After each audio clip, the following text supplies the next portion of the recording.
Sebuah video yang memperlihatkan jalan rusak di Kabupaten Bengkulu Utara, Provinsi Bengkulu, sudah menjadi kolam ikan lele.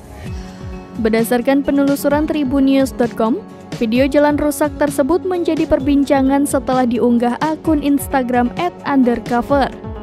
Warga disebutkan sengaja menempatkan ikan lele di jalan rusak tersebut untuk selanjutnya dipancing sebagai bentuk protes kepada pemerintah daerah. Warga kecewa lantaran jalan rusak tak kunjung diperbaiki sehingga makin parah. Akun @undercover juga membagikan detik-detik saat mobil dinas melintas di jalan rusak tersebut. Mobil tersebut melewati jalan yang sudah tergenang air saat warga menggelar aksi protesnya. Jalan rusak ini persisnya berada di Jalan Lintas Bengkulu Lebong di Desa Kurotidur, Kecamatan Kota Arga Timur, Kabupaten Bengkulu Utara. Hingga Jumat 13 Oktober 2023, video jalan rusak di Bengkulu Utara sudah ditonton lebih dari 11.000 kali.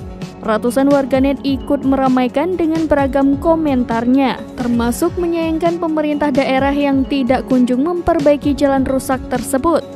PLT Kepala Dinas PUPR Provinsi Bengkulu, Tejo Suroso menjelaskan Pemprov Bengkulu berjanji akan memperbaiki jalanan rusak itu.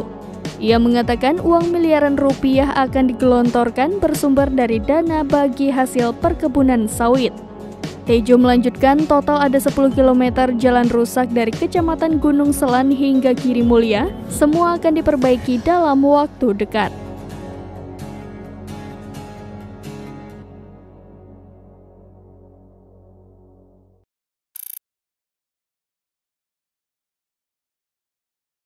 Download Tribun X sekarang, menghadirkan lokal menjadi Indonesia.